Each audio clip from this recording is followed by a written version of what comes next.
I'm Justin Davis, and this is Drone Camps RC.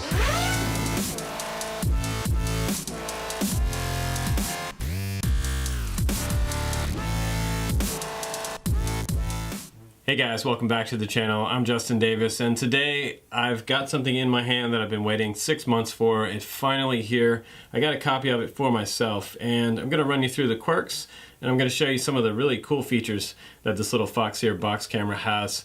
It's sort of a competitor to the original RunCam 3 that came out, but now they can't sell those stateside. But I have a copy of this FOXEER box, and I'm wondering how it compares to the RunCam 3, and some of the features in here look to be a little bit better than the RunCam 3. So we've got 4K at 30 frames per second and a Wi-Fi controlled app. Of course, it's not really that real time, but I'll show you some of the features in here, and then we'll go out and look at some flight footage, this little FOXEER box. Now before we get started with the specs and some of the app controlled features inside the FOXEER box, let's go ahead and weigh it, see what you're going to add to your quad. So 74 grams you would be adding to your quad, but shooting 4K at 30 frames per second is not bad for 74 grams. And the RunCam 3 is 67 grams, a little bit lighter, but you only have 1080p, 60 frames per second with that one, and 1080p on this one as well. This is the original RunCam 2, the lightest of the bunch at 50 grams. That's not too bad either. Okay, let's go ahead and get right to the point of this review. The box 4K action camera, 30 frames per second. Is that going to be acceptable for FPV? We're going to find out in just a few minutes. But this is also for use for water sports or as an action camera. It does say that it's water resistant on here. And it does take up to 16 megapixel stills and 4K video at 30 frames per second. Like I said, it has this Ambarella A12 processor in here. And it also shoots 2.5K and down to 1080pk at 120 frames per second. So if you want to break it down a little bit, step it down for FPV, you could definitely do that and get a little faster frame rate. And it also supports stabilization, less distortion in the lens, because you have a 155 degree field of view with this camera, and you have supervision on here. And this is kind of new to me. It's maybe just going to jazz up the colors a little bit, and maybe somewhat similar to RunCam, but I have a feeling that this is much more high-tech than that, being that this camera is around the $170 mark. I thought it was actually going to be around $200 when it came out, but that's a pretty good price point at $170. Now this is the exterior of the camera. You have this sort of bolts around the front of this lens, holding this lens in. So it does look like you can replace this lens if you crashed it. Just a little star bolts here. We're all the way around the outside. I have a kit that can actually take those off, so that's nice. It also has possible ND filters that you can buy on here, so you can put various different ND filters if you'd like to. And if we can look at this a little bit closer up, if I can get the camera to focus here, I can show you the two buttons on the side right here. This is the power. This is going to be your mode button up here, and your Wi-Fi, and pushing record here. So if you press and hold, it'll actually turn the camera on, just like that. And then you'll see some lights light up. This is your mode light here. You have your recording light here. You've got a microphone in the front right here, recording stereo. And right now it's sending out a Wi-Fi signal. It's letting me know that it's a little chirp here coming from that little audio jack right there. We'll just go ahead and press again and hold down on the power button. And you hear it beep 3 times and it should shut off. Up top there's a little hatch right here, and this is where the SD card goes. And this kind of spins around out of the way. Inside here too, there's a variety of different things. We have a USB port right there, and it comes with a USB cable for charging it. You also have an HDMI port, and let's see, pull the card out there for you. And you want to use a class 10 or better card for micro SD. I have a 16 gigabyte Panasonic class 10 card there, and I was trying to put it down just like this, but you actually have to put it in at an angle for this camera. That's the way it goes in. An angle just like that, and snaps into place. But if you're going to use this in the water, you definitely want to have this on nice and tight, because any little bit of moisture gets inside there and it's going to ruin your camera. And then over here on this side it says box, because it's the FOXEER box. We have some Chinese back here. On the very bottom you don't have any kind of mounting bracket there. It would be kind of nice if there was some kind of mounting bracket. But you do get some cool stuff in the box with it. I got this little case right here that just slides into. We have sort of a GoPro style mount with FOXEER on the front. And it looks like VHB, 3M VHB on the very bottom. So this stuff is super tacky. Anything you decide to stick this to, it's going to stay. Even on a surfboard or something like that, it's going to hold with all that pressure. And you get another sort of helmet style mount here that you could clip on and off. And this piece comes off just like that. And this one can slide in and lock into place on this one. And then you can use this one. So, a variety of different mounts come with it. You also get a screwdriver in here. And actually this is for taking the front lens off. So, very, very nice that they include that. I didn't expect that they would, but that's really nice. So you can change out this lens and put a new one on. And then this is the audio cable, audio and video cable right here, if you decide to go video out. And let's go ahead now and take a look at the app. And then we'll go outside and see how this does in the air. So you're going to go to the iOS App Store and you're just going to search for FOXEER. You also get a user manual with this in English, so I've already downloaded it, and it's not on right now, so it's not throwing out a Wi-Fi signal, but I'll go ahead and turn it on. Now, I had some issues with getting the Wi-Fi to properly connect to this device for some reason. If you go to Wi-Fi, okay, FOXEER Box, and it's got a series of numbers after that that are unique to your device. So you hear that beep real quick. That lets me know that I'm connected. Now when I go back out and I scroll over to the app here, open up the FOXEER app, it might start out on this, but you need to scroll over till you see the FOXEER box, connect to the device, and crossing our fingers that it connects to the real-time view here. I'll just go ahead and walk you guys through some of the features in here. It's pretty easy to use this. You're going to use this app to be able to change your resolutions. You can't really do that from the buttons on the side of the camera. So if you go in here and just really quickly, if you want to change from 4K to Super 4K, oh, there comes the real-time video. Finally, it took about 1.5 minutes to 2 minutes for it to load up. Not really sure why.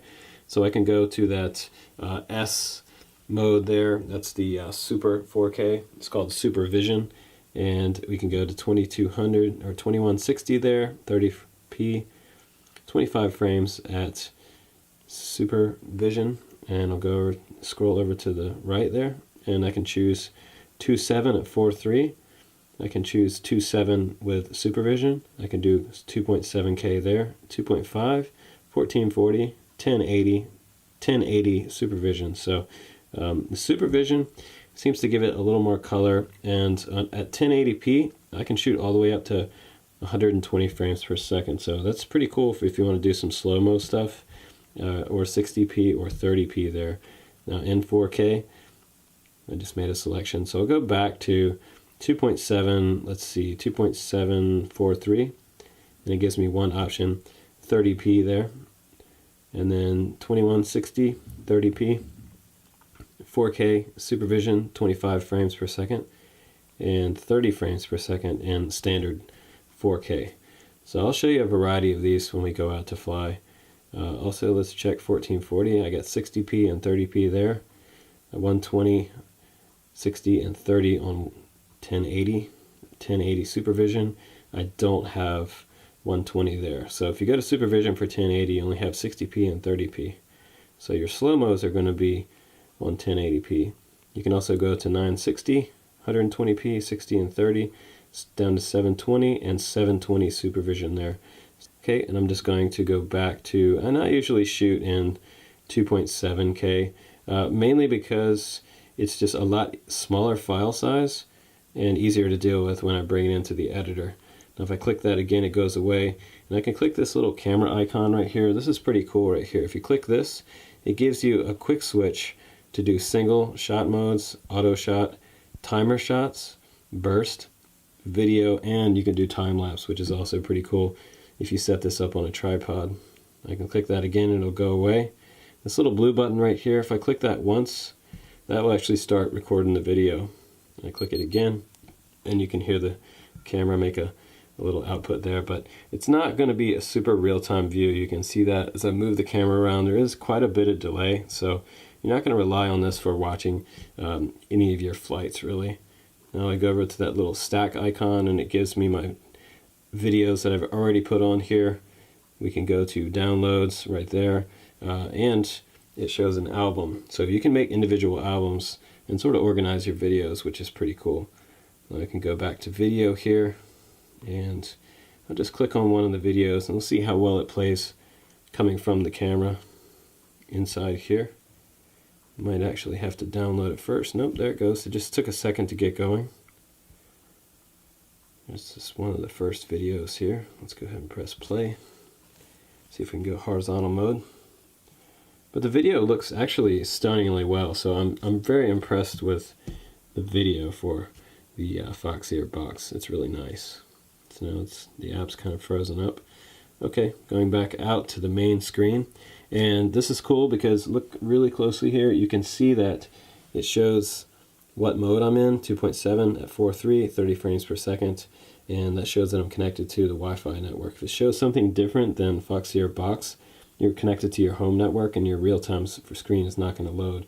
Now what's cool is I had this crash out in the field, and it started making a sound out of this little hole right here. And the problem was that I couldn't press both of these buttons at once to reset it. So what I had to do was press it inside the app, and it automatically turned off the camera. So this one did crash like the Runcam 3. So there's some quirks with these cameras. They're not perfect, but like I said, it's loaded with features. Look at this. I'll get this to focus. So the first thing we have in here at the very top of the menu, and just bring it out to the right. Turn it down a couple clicks for you. Video resolution, we can select tons of different options here, and supervision mode videos, and that's really nice. We can change from S-Fine, the super fine, to fine to normal for video quality. We can do loop recording, which is pretty cool. We can do 2 minutes, 3 minutes, and 5 minutes. We can do slow motion, video stamp, if you want to put the time and date on there. That's pretty cool. And the mic volume, I turned it back to 70. It was set to default at 80. Just turn it back just a little bit. Auto low light, you can turn that on in case you run under trees or things, but I think the video looks pretty good from what I saw. And EIS is actually built-in accelerometer and gyroscope inside this camera, and it helps stabilize. It has an algorithm that works with the camera's video footage to change it and produce a stable video quality for your quad. So that's pretty cool if you want it to look a little smoother.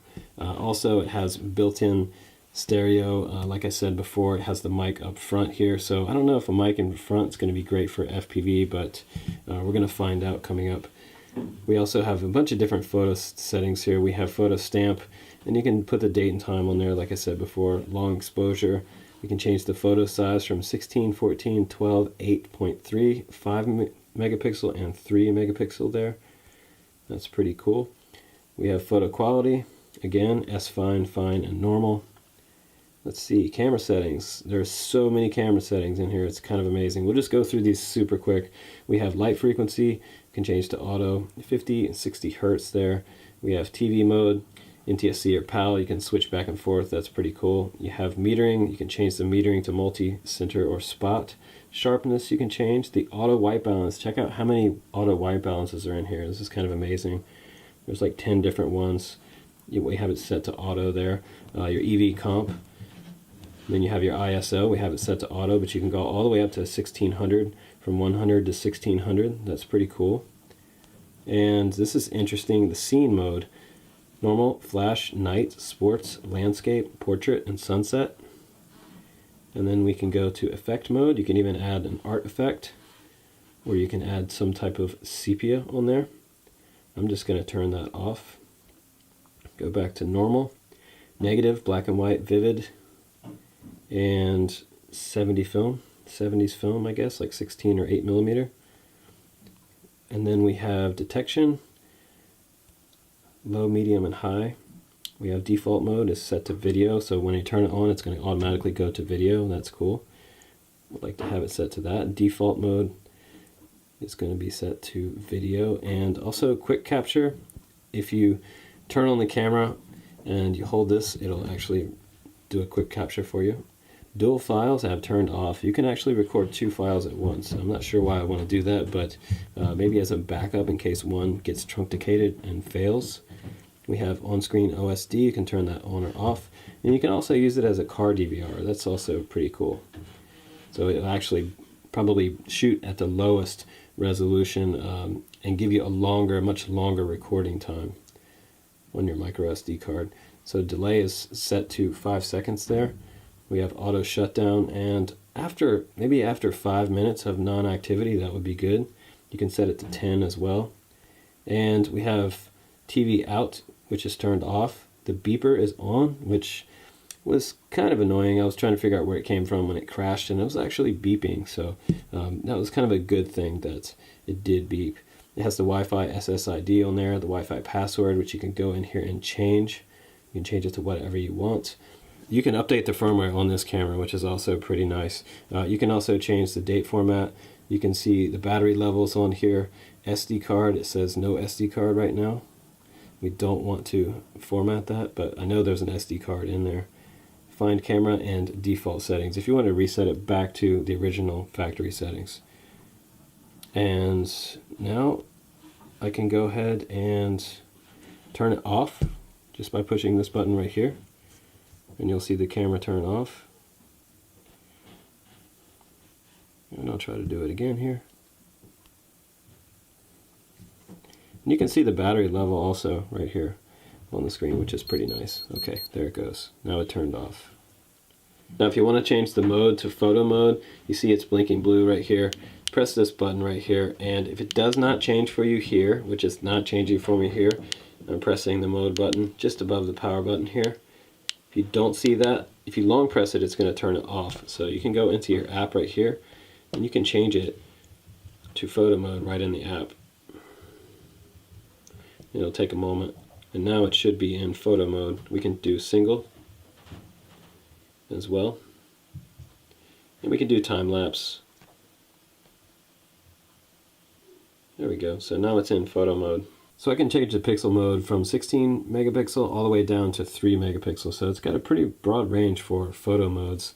Now, if you want to get your photos and videos off of this to your computer, you're just going to take that USB cable and hook it up to the top here and plug it into your computer. You can do it that way, or you can turn it off and take out the micro SD card, which I usually do, and I just use a card reader and put it into the computer. But pretty cool camera. Right here on the bench, tons of different specs, and I think it's going to be one of the crowd favorites this year, so no doubt about it. It looks pretty durable. It looks a little tougher than the Runcam 3, so it does have a little bit of rubber dampening on the outside of it, and this is all metal around the lens, so, and metal on the back. I think it's going to be a pretty good competitor for Runcam, so let's go outside and let's see how this FOXEER box performs on the mini quad.